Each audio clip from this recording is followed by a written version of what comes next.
दिखाते हैं आपको कि समंदरों की हिफाजत कैसे की जाती है, गहराइयों से दुश्मन के दिलो दिमाग की साजिशों तक कैसे पहुंचा जाता है।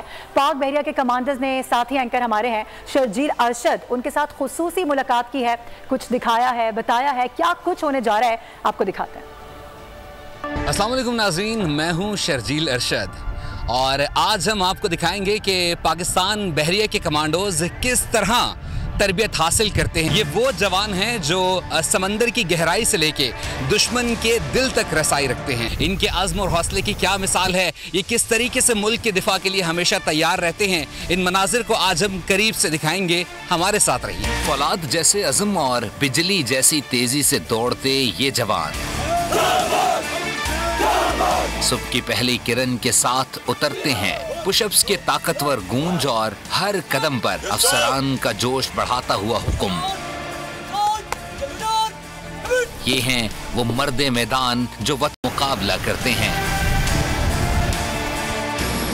इस वक्त पाक बहरिया का सीकिंग हेलीकॉप्टर मौजूद है और जो एसएसजी के जवान हैं वो इस वक्त फ्लाइट रैपलिंग का मुजाहरा करेंगे। फ्लाइट रैपलिंग क्या है? कभी भी कोई भी ऐसी सिचुएशन जहां पर दहशतगर्द मौजूद हो, जहां पर किसी भी किस्म के खतरे से बचते हुए वक्त कम हो और जल्द अज जल्द जवानों को उतार के मूव होना हो, फ्लाइट रैपलिंग कहलाती है। और इस वक्त इसका लाइव मुजाहरा एसएसजी के जवान करेंगे और इस वक्त सीकिंग हेलीकॉप्टर यहाँ पर खड़ा हुआ देखा जा सकता है, जिसमें एसएसजी के जवान मौजूद हैं और वो अब से कुछ ही देर बाद लाइव रैपलिंग का मुजाहरा करेंगे।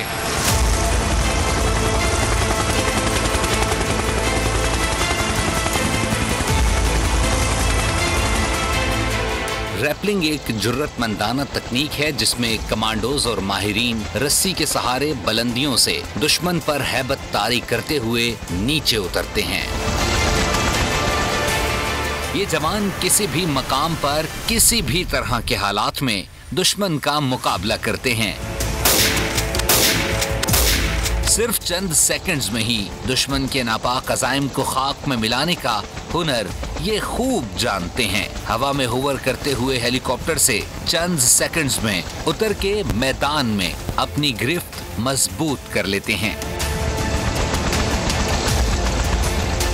CQC यानी क्लोज क्वार्टर कॉम्बैट ये सिर्फ एक जंगी हुनर नहीं बल्कि वतन के लिए बेपनाह इश्क का अमली इजहार है।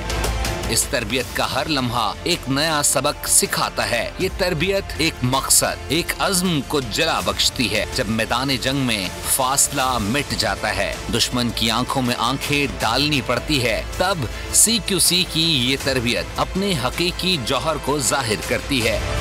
ये तरबियत एक मकसद, एक अज़्म को जिला बख्शती है। कमांडोज मैदान में कदम रखते हैं तो इनकी तरबियत इन्हें न सिर्फ बेहतरीन जंगजू बनाती है बल्कि बंद कमरों, पेचीदा रास्तों और दुश्मन की हिकमत अमली को शिकस्त देने में भी माहिर बनाती है। जब बात हो मुल्की दिफा को नाकाबिले तस्खीर बनाने की तो पाकिस्तान नेवी के कमांडोज हमेशा पेश रहते हैं। ये कमांडोज तरबियती मराहिल में किस तरीके से रोज़ाना की बुनियाद पर तरबियत हासिल करते हैं और किस तरीके से इस तरबियत के बाद मुल्की दिफा को नाकाबिले तस्खीर बनाया जाता है, किन किन मराहिल से कमांडोज गुजरते हैं, इसी से मुताल्लिक जानेंगे। इस वक्त हमारे साथ मौजूद हैं training officer lieutenant Noman. Noman साहब, बताइएगा कि ये अभी हमने एक मश्क देखी, CQC क्या होती है और रोज़ाना की बुनियाद पर जवानों के लिए कितनी इफेक्टिव है? Basically CQC stand for close quarter combat. और जैसे ही टेररिस्ट या कोई भी दुश्मन किसी भी सेंसिटिव इंस्टॉलेशन में या किसी भी बिल्डिंग में अगर वो इंट्रूजन करता है और वहाँ पे कब्ज़ा कर लेता है, या इन अदर वर्ड्स आप कह सकते हैं कि स्ट्रॉन्ग होल्ड क्रिएट कर लेता है, तो वो बिल्डिंग या वो एरिया क्लियर करने के लिए हम अपनी कॉम्बैट टीम भेजते हैं जो CQC मेथड यूज़ करके उस बिल्डिंग को या उस रूम को क्लियर करती है। सो हमने देखा कि किस तरीके से एसएसजी के जवान रोज़ाना की बुनियाद पर ट्रेनिंग हासिल करते हैं और रोज़ाना की इस मुशक्क़त के बाद मुल्की दिफा को नाकाबिले तस्खीर बनाया जाता है। और जब बात आती है दुश्मन से मुकाबले की तो पाकिस्तान नेवी के कमांडोज दुश्मन को धूल चटा देते हैं। पाकिस्तान नेवी के जो कमांडोज हैं वो अपनी तरबियत के दौरान मुख्तलिफ मुश्किल मराहिल से गुजरते हैं। इन मराहिल में मुख्तलिफ किस्म की जो ट्रेनिंग्स हैं वो होती हैं। इस वक्त हम रैपलिंग टावर के पास मौजूद हैं। इस टावर पर मल्टी टास्किंग के तौर पर इसे इस्तेमाल किया जाता है। इस वक्त लेफ्टिनेंट कमांडर वक़ार हमारे साथ मौजूद हैं। उनसे बात करेंगे और जानेंगे कि जो जवान इस वक्त वहाँ मौजूद हैं वो क्या एक्टिविटी करेंगे और क्यों इतनी अहमियत के हामिल है। ये मल्टीपर्पज़ टावर है जिसके ऊपर SSG के जवानों को रैपलिंग की तरबियत दी जाती है, जिसमें काफ़ी किस्म की एग्ज़ाम हैं, लेकिन यहाँ पे हम आपको 2 किस्म की रैपलिंग का डेमोन्स्ट्रेशन देंगे।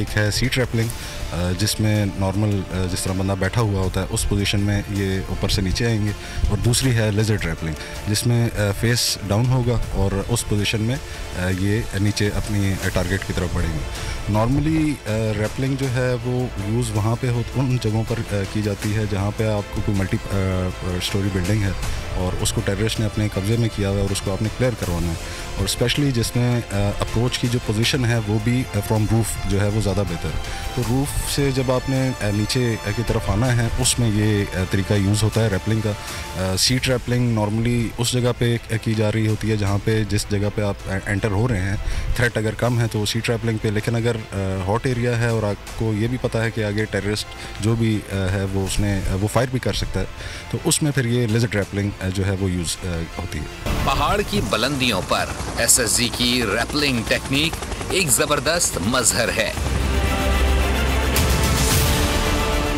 हर कदम, हर रस्सी, हर हरकत एक मुनज़्ज़म मंसूबे के तहत होती है। इन हालात में पहाड़ों के इस चट्टीले मैदान पे ये रैपलिंग टेक्निक ना सिर्फ फौज की महारत की अलामत है बल्कि इनके अज़्म और हौसले की भी गवाही देती है। SSG नेवी का हर जवान एक मुकम्मल फाइटिंग मशीन है। SSG नेवी का हर जवान छोटे बड़े हथियारों को चलाना बखूबी जानता है, क्योंकि SSG नेवी के लिए लफ्ज़ शिकस्त बना ही नहीं है, क्योंकि SSG नेवी अल्लामा मोहम्मद इकबाल के नज़रिए के पासवान है, अल्लाह के मुजाहिद हैं। हिम्मत का अलम, अल्लाह का करम, मौजों पे कदम, ये नारा SSG नेवी पर ही सजता है। इस वक्त हमारे साथ मौजूद है कमांडर अली खटक साहब, जो कि बतौर एक्सो स्पेशल सर्विसेज ग्रुप में अपनी खिदमात सर अंजाम दे रहे हैं। उनसे बात करते हैं। Sir, thank you so much for your time. बताइएगा, जो पाकिस्तान नेवी के कमांडोज़ हैं वो दीगर कमांडोज़ से कितने मुख्तलिफ हैं और इनकी ऐसी क्या स्पेशल स्ट्रेंथ है? बिस्मिल्लाहिर्रहमानिर्रहीम। बेसिकली जो स्पेशल सर्विस ग्रुप नेवी है इसमें जैसे हमारे ट्राई सर्विसेज की स्पेशल फोर्सेस होती हैं, जिसमें SSG आर्मी है और SSW एयरफोर्स की है, उनसे जो हमारी एक स्पेशलिटी है वो है हमारे अंडर वाटर ऑपरेशंस।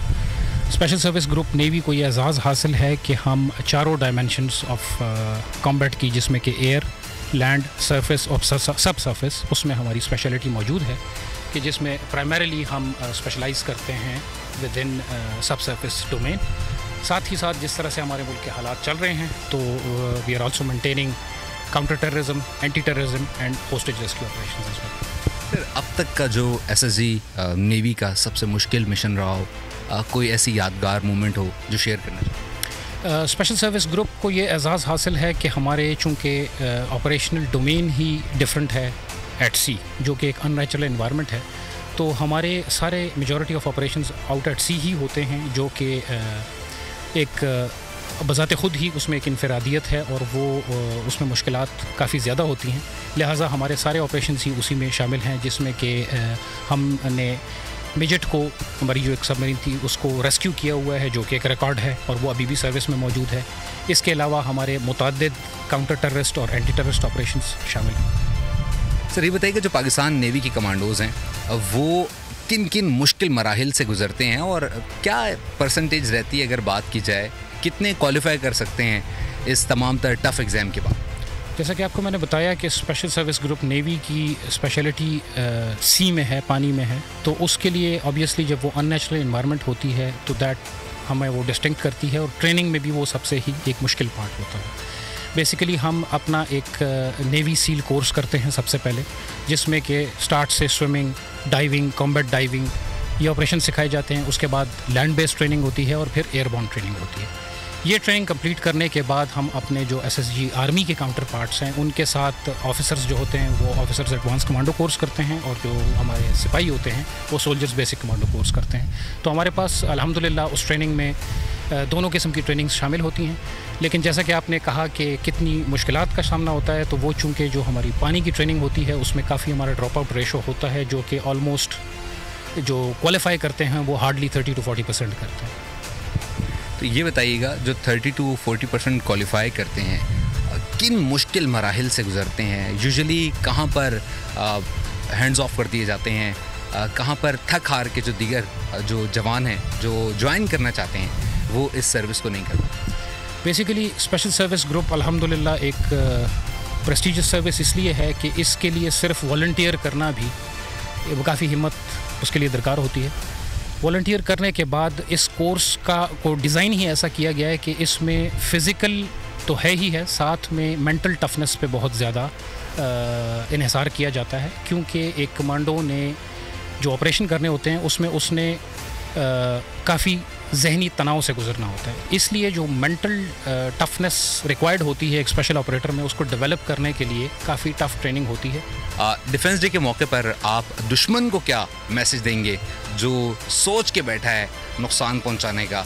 उनके इरादों को किस तरीके से निस्तो नाबूद किया जाए? जी, मेरा मैसेज ये होगा कि पाकिस्तान की तीनों मुसल्लह अफवाज, बिलखसूस पाकिस्तान नेवी, हमा वक्त हर किस्म के ख़तरे से निमटने के लिए तैयार है, और हमारा जो मकार दुश्मन है, चाहे वो हम पे अंदर से वार करने की कोशिश करे या बाहर से वार करने की कोशिश करे, हम उसको ऐसा दंदान शिकन जवाब देने के लिए तैयार बैठे हुए हैं कि आइंदा वो इस किस्म की हिम्मत कभी नहीं करेगा इंशाअल्लाह। कौम के लिए आज के मौके पर कोई पैगाम देना चाहिए?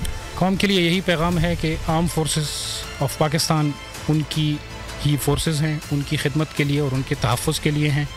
हम अपनी कौम के सपोर्ट के बिना, उनकी दुआओं के बगैर कुछ नहीं हैं। कौम के साथ यकजहती आर्म फोर्सेस की सबसे इम्पॉर्टेंट है, और यही मैसेज मैं देना। नाज़रीन, आज हमने आपको पाकिस्तान नेवी के बहादुर कमांडोज़ की झलक दिखाई, जो इस बात का सबूत है कि हमारा मुल्क महफूज हाथों में है। इनकी हिम्मत, इनका अज़्म और हौसला इस बात की गवाही देता है कि ये जान की परवाह किए बगैर मुल्क की खातिर जान कुर्बान करने के लिए हमेशा तैयार हैं। ये जवान ना सिर्फ हमारे मुहाफ़िज़ हैं बल्कि इस मुल्क और कौम का फ़ख्र भी हैं। इसी के साथ ही मुझे और मेरे साथी कैमरामैन साजिद कमाल को दीजिए इजाज़त। अल्लाह हाफ़िज़। सब्सक्राइब करें और बेल दबाएं ताकि कोई खबर रह न जाए।